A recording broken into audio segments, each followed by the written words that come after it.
La firma de la paz en Colombia se pone a prueba en el referéndum de este domingo. Los colombianos votan divididos y aceptan un acuerdo rubricado tras medio siglo de sanguinario conflicto armado. El líder de las FARC ofreció perdón a las víctimas, más de 220.000 en 5 décadas. En informe semanal hablan en exclusiva el presidente Santos y 3 expresidentes colombianos, pero sobre todo, señores, habla el dolor del pueblo colombiano.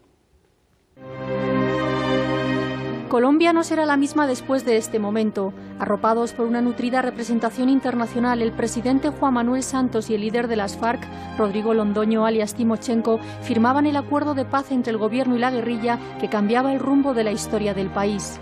Cesó la horrible noche y llega el día con todas sus promesas. Ofrezco sinceramente perdón a todas las víctimas del conflicto, por todo el dolor que hayamos podido causar en esta guerra. Bienvenida a esta segunda oportunidad sobre la tierra. El drama de miles de familias, la impunidad, el miedo, quedarán no obstante como marcas indelebles de la historia más trágica del país. Pero la voluntad del gobierno y la guerrilla por silenciar los fusiles, tras 4 años de negociaciones en La Habana, le abría a Colombia la puerta de la paz.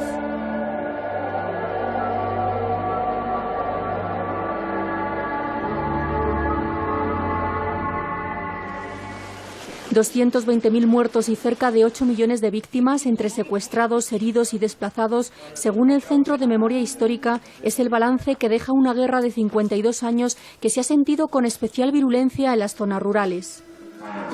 Simeón Pérez ha vivido el conflicto armado desde niño. Su memoria está intacta cuando recuerda aquella época.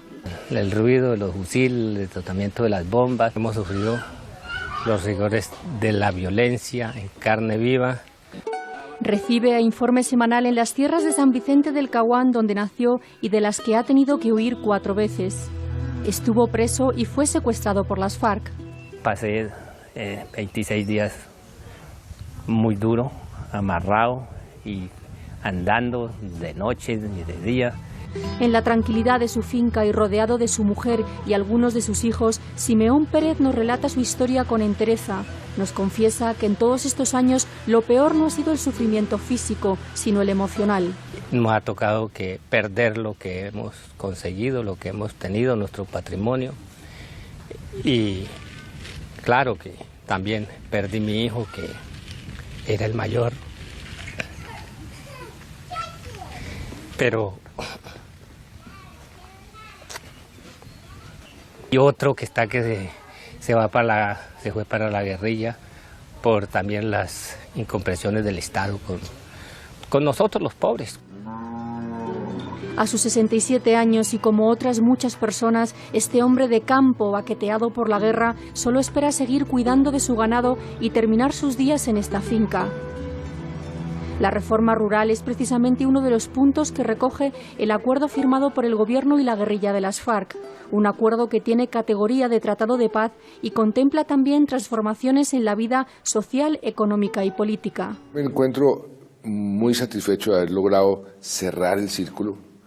Eso era muy importante, de haber hecho una negociación que puede que no sea perfecta, como lo han dicho muchas personas, y soy el primero en reconocerlo, pero que fue seria, responsable. El acuerdo de paz recoge también una justicia especial ante la que deberán responder FARC, civiles y militares. Entiendo los que les gustaría ver a todos los guerrilleros 40 años en la cárcel. A mí también me gustaría verlos, pero es que si les ofrecemos 40 años de cárcel, pues van a seguir en el monte en la guerra. Y ese fue el enfoque con el cual nosotros desde un principio negociamos. Vamos a buscar el máximo de justicia que permita la paz. Frente a esta posición está la del expresidente Uribe, contrario a lo firmado. Aquí, los mayores responsables del mayor grupo de narcotráfico de coca en el mundo, de masacre, de reclutamiento de niños, no tienen reclusión, no se les sanciona adecuadamente. Es un proceso de impunidad que genera más violencia.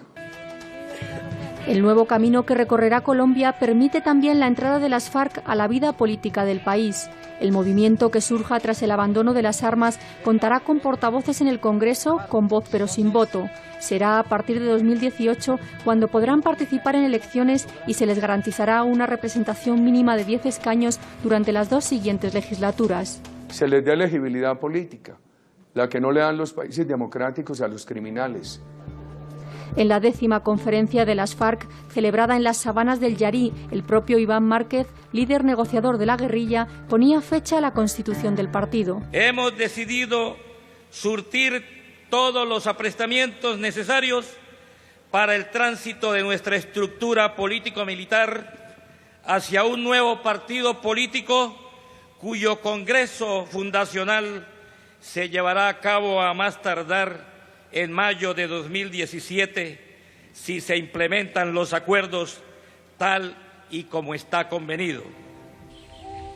Pobreza y desigualdad endémicas fueron el caldo de cultivo que dio origen a las FARC en la Colombia de los años 60 del pasado siglo. Durante décadas, este grupo guerrillero, considerado organización terrorista a nivel internacional, se ha servido de la extorsión, los secuestros y el narcotráfico para financiar su actividad armada. Alan Jara, actual presidente de la Asociación de Víctimas, estuvo 8 años secuestrado por las FARC. Yo estuve 2.760 noches secuestrado, muchas de ellas encadenado a un árbol o encadenado a otro secuestrado. Y eso es algo imposible de transmitir. A mí no me arregla la vida el que quien me secuestró se pudra en una cárcel. A mí me arregla la vida que no haya más secuestro, que no haya más conflicto.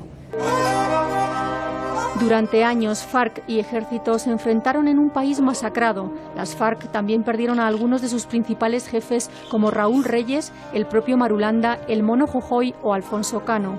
Ahora los guerrilleros tratan de buscar vías de integración en su camino hacia la paz. Estudiar más para uno aprender muchas cosas, para uno saberse, por lo menos, leer y escribir.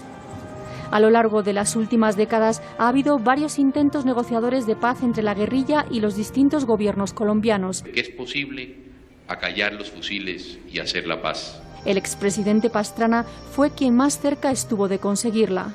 Si yo le hubiera entregado a la FARC durante el proceso de paz que yo inicié una cuarta parte de lo que entregó Santos, hubiéramos avanzado. Hoy cree que esta paz entre guerrilla y gobierno no es la que necesita Colombia. No es el fin de la violencia.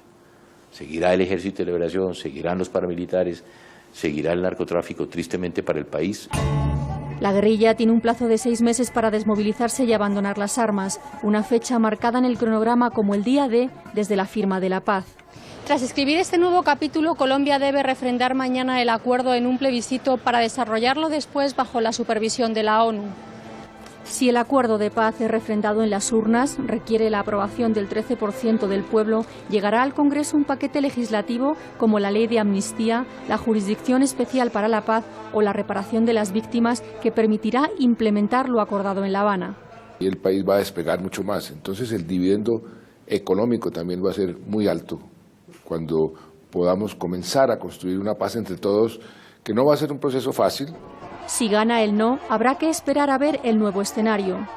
Todos debemos asumir en este momento un compromiso histórico, un compromiso antropológico, existencial, profundo, que es construir un nuevo país sobre los escombros del país en guerra.